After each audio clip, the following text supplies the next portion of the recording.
కిరణ్ కుమార్ గారు, ముందుగా జమ్మూ కాశ్మీర్లో 10 ఏళ్ల తర్వాత ఎన్నికలు జరిగితే మీరు ఎన్సీపీ కూటమి ప్రభుత్వం ఏర్పాటు దిశగా అడుగులు పడుతున్నందుకు ముందుగా మీకు శుభాకాంక్షలు. కిరణ్ కుమార్ గారు. నమస్కారం అండి. యాక్చువల్ గా ఈ రోజు ఏదైతే హర్యానా ఎన్నికలు ఉన్నాయి కూడా నమస్తే అండి. ఇప్పుడు అందరికి నమస్కారం. ముఖ్యంగా ఏదైతే ఈ రోజు హర్యానా ట్రెండ్స్ కూడా మొదట్లో టోటల్ పాజిటివ్ ట్రెండ్స్ అంటే 60 నుంచి 70 సీట్లు ట్రెండింగ్ ఉన్నటువంటి పరిస్థితి.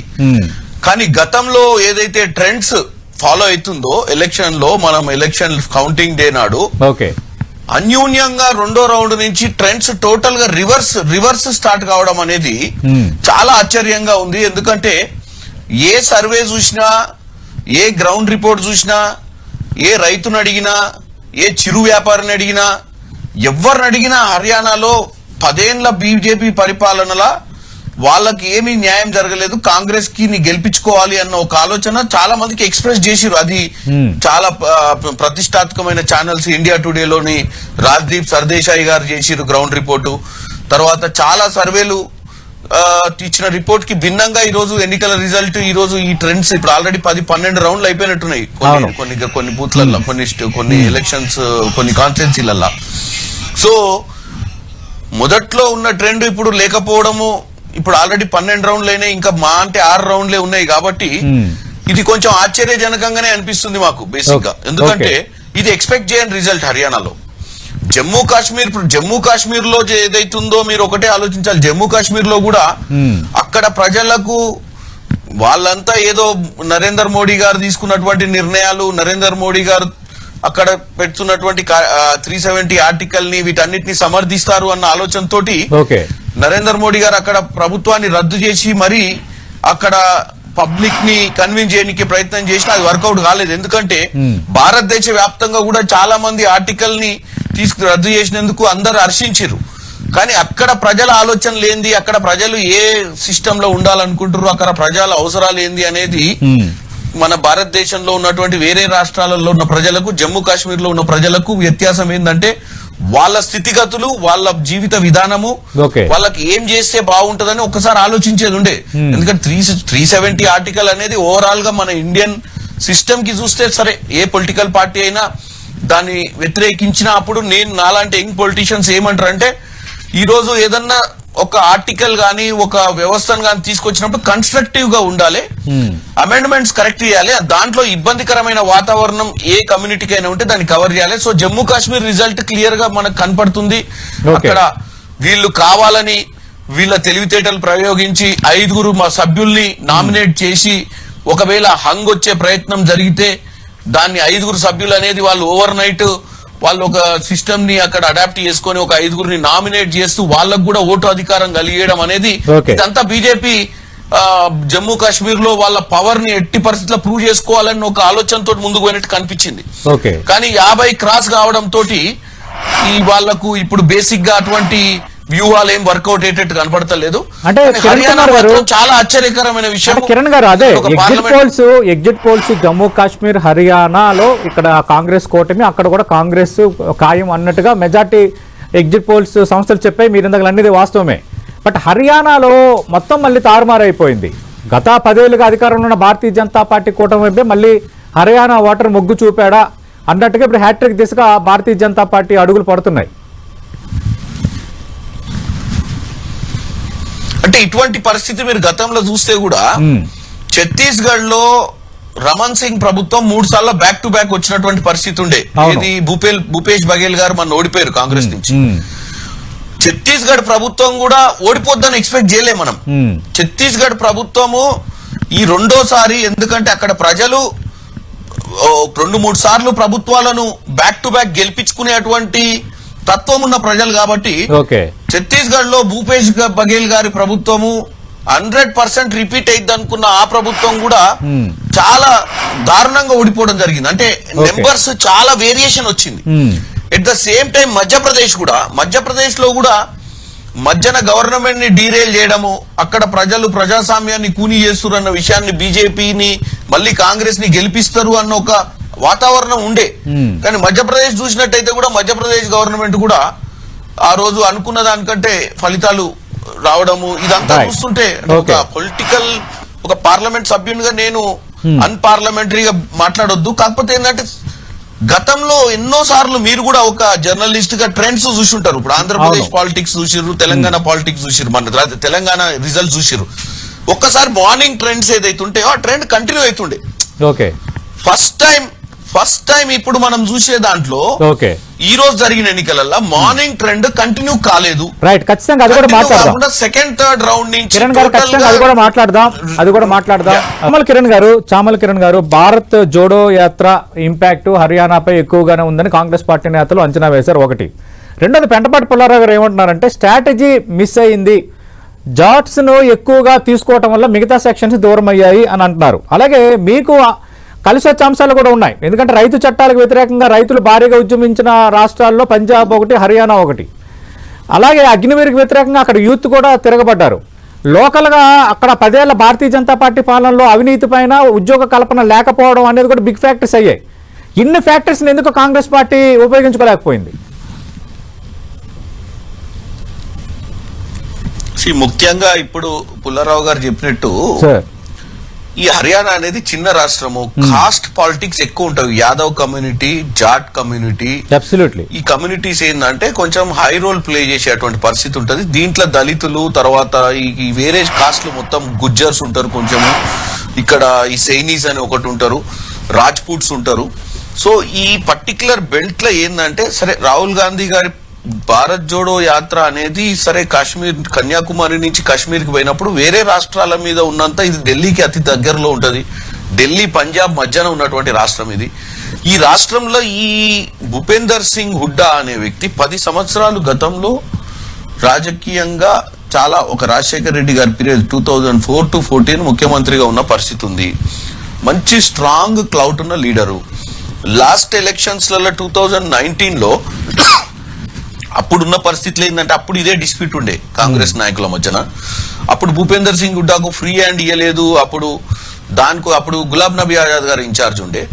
భూపేందర్ సింగ్ గారికి ఫ్రీ హ్యాండ్ ఇవ్వలేదు. అందుకే ఆ రోజు 32 ఎంత 31 సీట్స్ ఏదో వచ్చినట్టున్నాయి. 31 సీట్స్ రావడానికి కారణం అప్పుడే మనం అధికారంలోకి వచ్చేటోళ్ళం. భూపేందర్ సింగ్ హుడ్డాకు ఫ్రీ హ్యాండ్ ఇవ్వాలన్న ఉద్దేశంతో ఇలా 70 సీట్ల దాకా దీపేందర్ సింగ్ హుడ్డాకే ఇచ్చిర్రు.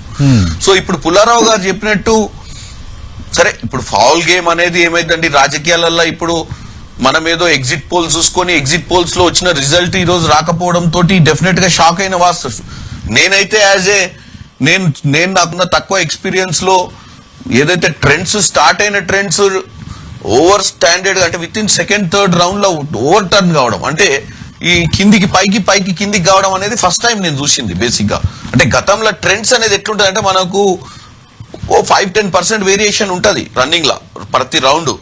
కానీ with in first second round లో ఉన్నటువంటి result second third round fourth round కి వచ్చేసరికెల్లా ఓవర్ టర్న్ కావడం తోటి సరే డెమోక్రటిక్ ప్రాసెస్ అనేది ఉంటది. మనము ఈ రోజు గెలిచే సీట్ల మీద మాట్లాడకుండా, గెలిచిన రాష్ట్రాల మీద మాట్లాడకుండా, ఓడిపోయినప్పుడల్లా కాంగ్రెస్ పార్టీ వాళ్ళు ఏదో ఫౌల్ గేమ్ అయిందని చెప్పి ఈవీఎం మిషన్ల తప్పు పడతారు అని చెప్పేది అది కూడా నేను కూడా దాని మీద ఆలోచిస్తున్నా. అటువంటి స్టేట్మెంట్ ఇవ్వడం కరెక్ట్ కాదని నాకు కూడా అనిపిస్తుంది. ఎందుకంటే ఫౌల్ అనేది ఎక్కడైంది? ఇప్పుడు బేసిక్ గా పుల్లారావు గారు చెప్పినట్టు వేరే కమ్యూనిటీ అంతా ఇగ్నోర్ అయినాయా అంటే మనం స్టడీ చేసుకోవాల్సిన అవసరం ఉంటుంది. ఇక ఈవీఎం మిషన్లే ఖరాబ్ అయ్యి అవే మేనేజ్ చేసే పరిస్థితికి వస్తే ఇక డెమోక్రసీ అనేది ఉండదు. కాకపోతే బీజేపీని నేను ఒక్కసారి తప్పు పట్టేది ఏంటంటే ఇప్పుడు మీరు జమ్మూ కాశ్మీర్ ఎన్నికలకు పోతే 5 సభ్యుల్ని వేసేయాల్సిన అవసరం లేకుండే వాళ్ళకు. 5 సభ్యుల్ని కేవలం అక్కడ ఒకవేళ ప్రభుత్వంలో హంగ్ అయ్యే పరిస్థితి ఉంటే ఈ 5 వాడుకోవాలనే దురుద్దేశంతో 5 నామినేటెడ్ సభ్యుల్ని వేసి వాళ్ళను అసెంబ్లీ ఎన్నికల తర్వాత వచ్చే రిజల్ట్ మీద వాళ్ళకి ఏమైనా మార్జిన్ కోసం ట్రై చేసినట్టుగా క్లియర్ గా కనపడుతుంది. బీజేపీ వ్యూహం వేయడము అన్ని సామ వేద దండోపాయాలు ఉపయోగించి వాళ్ళు ఈరోజు వాళ్ళ ప్రజల మధ్యన ఉండాలి. హర్యానా స్టేట్ చాలా ఇంపార్టెంట్ స్టేట్ వాళ్ళకు. ఎందుకు ఇంపార్టెంట్ అంటే హర్యానా అనేది ఢిల్లీకి దగ్గరలో ఉంటది. ప్రస్తుతం ఢిల్లీలో ఆమ్ ఆద్మీ పార్టీ గవర్నమెంట్ ఉంది.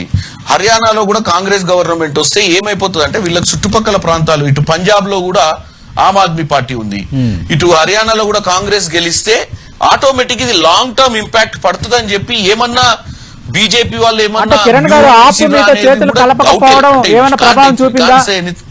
ఆపు మీతో చేతులు కలపకపోవడం ఏమైనా ప్రభావం చూపింది? ఎందుకంటే ఆపు కూడా పోటీ చేసింది. అంటే నేనేమంటున్నా అంటే దీంట్లో రెండు ఉన్నాయండి. బీజేపీ చాలా మంది ఇండిపెండెంట్లను కూడా నిలబెట్టడం జరిగింది. ఓకే, ఎక్కడెక్కడైతే ఆ కమ్యూనిటీని వాళ్ళు ఐడెంటిఫై చేసి ఎలక్షన్ మేనేజ్మెంట్. నేను కాన్స్టిట్యున్సీకి వెళ్ళినా, ఆ కాన్స్టిట్యున్సీలో అది బాద్షాపూర్ అని గుడ్గాం దగ్గర. ఓకే, గతంలో ఇండిపెండెంట్ ఎమ్మెల్యే చనిపోవడం వల్ల వాళ్ళ భార్య అక్కడ నిలబడ్డప్పుడు ఆమెను ఎంపవర్ చేసింది బీజేపీ. ఆమె 3rd ప్లేస్ వచ్చింది అనుకోండి. కాకపోతే ఆమె తీసుకున్న ఓట్లన్నీ కూడా యాంటీ ఇన్కంబెన్సీ ఓట్సే ఉంటాయి ప్రతి దగ్గర. అంటే ఇది పొలిటికల్ సిస్టమ్, మనం దీన్ని తప్పు పట్టొద్దు. మీ స్ట్రాటజీ మీకు ఉంటది. ఒక క్యాండిడేట్ గెలిపియాలి, మాకు యాంటీ ఇన్కంబెన్సీ ఓట్లు డివైడ్ కావాలన్నప్పుడు ఏం చేస్తాం మనం చేసే ప్రచారము బీజేపీకి ఉన్నట్టు వ్యతిరేకతను స్ప్లిట్ చేయాలి. వ్యతిరేకతను స్ప్లిట్ చేయాలంటే 2-3 బాక్సులు ఓట్లు పడే విధంగా వాళ్ళు మంచి క్యాండిడేట్ ని, ఏదన్నా కమ్యూనిటీ స్ట్రాంగ్ ఉన్న కమ్యూనిటీ, అక్కడ కమ్యూనిటీని ఇగ్నోర్ చేసినటువంటి పరిస్థితులు ఉన్నప్పుడు ఆ కమ్యూనిటీ లీడర్ ని తీసుకొచ్చి వాళ్ళు కంటెస్ట్ చేస్తారు. కంటెస్ట్ చేయించే పరిస్థితి చేసిర్రు బీజేపీ వాళ్ళు. ఆ స్ట్రాటజీలో వాళ్ళు సక్సెస్ అయినట్టు అనిపిస్తుంది ఈ రోజు. రెండోది, గతంలో కూడా ఎప్పుడు నేను ఊహించని విధంగా ఈ రోజు రిజల్ట్స్ వచ్చినాయని నాకు అనిపిస్తుంది. ఎందుకంటే గతంలో ఈ స్థాయి రిజల్ట్స్, ఇంత ఓవర్ట్ నేను రిజల్ట్స్ చూడలేదు. నేనేమనుకున్నా అంటే ఈ 2 రాష్ట్రాలే కాకుండా రేపు జార్ఖండ్, మహారాష్ట్ర కూడా డెఫినెట్ గా కాంగ్రెస్ కి అడ్వాంటేజ్, కాంగ్రెస్ కూటమికి అడ్వాంటేజ్ ఉంటుంది అనుకున్నా. ఎందుకంటే మహారాష్ట్రలో కూడా ఎన్సీపీని, శివసేన మరి వాళ్ళు రావడం జరిగింది ప్రభుత్వం కూలదోసి. దాన్ని కూడా ఈ మహావికాస్ అఘాడి అనేది, నేను మహారాష్ట్రలో కూడా చంద్రపూర్ పార్లమెంట్ కి ఇప్పుడు అబ్జర్వర్ ఉన్నా. ఒక రౌండ్ పోయి వచ్చిన, నేను చిన్న మీటింగ్లు పెట్టొచ్చిన అక్కడ గ్రౌండ్ లో విదర్భ ఏరియాలనైతే కాంగ్రెస్ కి సేమ్ ఇప్పుడు ఏదైతే అనుకున్నామో హర్యానాలో 60 సీట్లు వస్తాయి, 70 సీట్లు వస్తాయి అనుకున్న పరిస్థితి ఆ రోజు ఉండే. అంటే ఈ రోజు అనుకున్నాం, కాలేదు అది. ఈ రోజు అంటే ఇంకా కూడా 15-14 రౌండ్స్ అయిపోయినట్టున్నాయి. ఇంకా నాకు తెలిసి పెద్ద తేడా ఏమి ఉండకపోవచ్చు. నేను కూడా 7th రౌండ్ 8th రౌండ్ లో మీడియా తోటి మాట్లాడినప్పుడు let's see until middle of the way, అంటే 10 రౌండ్ల తర్వాత we will no more facts అని చెప్పి. కిరణ్ గారు మీరు లైవ్ లోనే ఉండండి. ఈ రిజల్ట్ చాలా షాకింగ్ రిజల్ట్. ప్రస్తుతం డిబేట్ లో జాయిన్ అవుతున్నారు బీజేపీ సీనియర్ నేత, పార్టీ రాష్ట్ర కార్యదర్శిగా ఉన్న ప్రకాష్ రెడ్డి గారు. ట్యాంపరింగ్ అయ్యే పరిస్థితి హర్యానా ఫైనల్. కిరణ్ గారు, అంటే అనుమానాలు వ్యక్తం చేయడం కంటే కాంగ్రెస్ పార్టీ తప్పిదాలు కూడా ఉన్నాయి, ఐక్యత లేమనేది దెబ్బ తీసింది, అలాగే సరైన స్ట్రాటజీలో వెళ్ళలేకపోయారు. అవునన్నా కాదన్నా Bharatiya Janata party strategies work out అయ్యాయి. అటు అభ్యర్థులని మార్చడం విషయంలో కానీ, కొన్ని చోట్ల ఇండిపెండెంట్లు పెట్టడంలో కానీ, కాంగ్రెస్ కు కౌంటర్ స్ట్రాటజీని కరెక్ట్ గా ఎగ్జిక్యూట్ చేయడంలో కానీ అని అంటున్నారు రవి గారు కూడా, తెలకపల్లి రవి గారు కూడా. ఒప్పుకుంటారా? ఇందాక పుల్లారావు గారైనా రవి గారైనా వీళ్ళు విశ్లేషకులు చెప్పేది వాస్తవంగా, ఎందుకంటే వాళ్ళకున్న ఎక్స్పీరియన్స్, వాళ్ళు ఎన్నో ఎన్నికలు, దాని ప్రక్రియను ఫాలో అయ్యేటువంటి వ్యవస్థ ఉంటుంది. మేము పార్టీలో ఉన్నప్పుడు ఏమైందంటే, మేము చుట్టూ కార్యకర్తలే ఉంటారు, మాకు చుట్టూ వ్యవస్థలన్నీ పాజిటివ్ వైబ్రేషన్స్ తోటి నడుస్తుంటాయి. కాబట్టి ఎన్నోసార్లు మనకు ఎన్నిక అనేది విజిబిలిటీ ఉండదు పొలిటికల్ ఉన్న వాళ్ళకు. ఎందుకంటే మనము గ్రౌండ్ లోకి వెళ్ళిపోయి ఒక సర్వే సంస్థ మాదిరిగానో, లేకపోతే ఒక ఏమంటారు ఒక ఎన్జిఓ మాదిరిగానో, ఒక సివిల్ సొసైటీ మాదిరిగానో మనం ప్రజల అభిప్రాయాలు తెలుసుకునే పరిస్థితి కాంగ్రెస్ లీడర్లకు 20-25 రోజుల్లో ఎన్నికలలో మొత్తము పార్టీ సిస్టమ్ లో ఉండడం వల్ల వాస్తవాలు ఏంటంటే, ట్రెండ్ భూపేందర్ హుడ్డా అనే నాయకుడు చాలా స్ట్రాంగ్ జాట్ లీడర్. భూపేందర్ సింగ్ హుడ్డా 10 ఏళ్లు ముఖ్యమంత్రిగా ఉన్నాడు. తర్వాత బీజేపీకి భూపేందర్ సింగ్ హుడ్డా అంత స్ట్రాంగ్ లీడర్ లేరు. ఇంతకుముందు మనోహర్ లాల్ ఖట్టర్ గారు ఉన్నా, ఇప్పుడున్న సైని గారు ఉన్నా, వీళ్ళందరూ కూడా ఆ స్థాయి లీడర్లు కారు. పోయినసారి మేమేమనుకున్నామంటే, ఇప్పుడు వీళ్ళు చెప్పే స్ట్రాటజీ ఒక తిరుగుంది. మా స్ట్రాటజీ ఏంటంటే, భూపేందర్ హుడ్డా అనే వ్యక్తి ఆ రోజు రాజశేఖర రెడ్డి గారు ఎట్లయితే ఉమ్మడి రాష్ట్రంలో పవర్ఫుల్ లీడరో, ఆ హర్యానాలో అటువంటి లీడర్. ఆ లీడర్ కి పోయిన 2019 ఎలక్షన్లలో ఫ్రీ హ్యాండ్ ఇయ్యకపోవడం వల్లనే ఆ రోజు అశోక్ తన్వర్ అని పిసిసి ప్రెసిడెంట్ ఉండే, నిన్ననే జాయిన్ అయ్యాడు 24 అవర్స్ ముందు. ఏది ఎస్సీ లీడరు, అంతకుముందు ఎంపీ ఉండే, మొన్న కూడా బీజేపీ నుంచి సిర్సా నుంచి ఎంపీగా నిలబడ్డాడు. సో ఈ ఫ్యాక్టర్స్ అన్ని ఉండి ఆ రోజులలో మనకు యూనిటీ లేదు అన్న విషయంలో, లేకపోతే భూపేందర్ సింగ్ హుడ్డా గారికి క్లియర్ గా ఆయన అడిగిన సీట్లు ఇవ్వకపోవడము, ఆయనకున్నటువంటి కమ్యూనిటీ బ్యాకప్, ఆయనకున్నటువంటి connection with minority votes, Dalit votes, ఇవన్నీ ఆయన వెనుక ఉన్నాయి, యాదవ్ ఓట్లు కూడా ఆయన వెనుక ఉన్నాయన్న ఆలోచనతో ఈసారి ఆయనకు ఫ్రీ హ్యాండ్ ఇవ్వడం జరిగింది. మోస్ట్ 80% ఆయన చెప్పిన వాళ్ళకి టికెట్లు ఇవ్వడం జరిగింది. స్ట్రాటజీ ఎట్లుంటదంటే అండి, మనం మాట్లాడుకోవడానికి చాలా రకరకాలు మాట్లాడుకోవచ్చు. దీనికి స్ట్రాటజీ అంటే ఈ రోజు పబ్లిక్ వేవ్. ఎందుకంటే నేను ఎందుకు డౌట్ అంటున్నా అంటే మధ్యప్రదేశ్, ఛత్తీస్గఢ్, ఇప్పుడు హర్యానా, ఈ 3 ఎన్నికలు కూడా చాలా విచిత్రంగా జరిగినాయి. ఛత్తీస్గఢ్ లో గతంలో రమణ్ సింగ్ గారిని బ్యాక్ టు బ్యాక్ 3 సార్లు గెలిపించినటువంటి పరిస్థితి ఉన్న, రెండోసారి భూపేష్ బఘెల్ గారిని గెలిపిలేదు. కాకపోతే రిజల్ట్స్ అన్ని చామల కిరణ్ గారు ఇందాక ఈ పాయింట్ మీరు రేజ్ చేశారు, దానిపై బీజేపీ ప్రకాష్ రెడ్డి కామెంట్ మీరు విన్నారు అంటే మరి తెలంగాణలోనూ అదే జరిగిందా, కర్ణాటకలోనూ అదే జరిగిందా, ఇప్పుడు జమ్మూ కాశ్మీర్ లోనూ అదే జరిగిందని కిరణ్ గారు ఒప్పుకుంటారని ప్రకాష్ రెడ్డి గారు అడుగుతున్నారు. కిరణ్ గారు ఇంకో మాట, కిరణ్ గారు కాంగ్రెస్ స్ట్రాటజీ పక్కన పెడదాం, ఆపును కలుపుకోకపోవటము, యూనిటీ అనేది ఒక అవసరం కదా, ఇండియా కూటమి అనేది వచ్చినప్పుడు మిస్ కదా, అది ఓపెన్ కదా, మీకు సెగ్మెంట్ల వారీగా చూస్తున్న దాంట్లో క్లియర్ గా ఉంది కదా, అది 2024 ఎన్నికల్లోనే కలిస్తేనే గెలుస్తారు అని.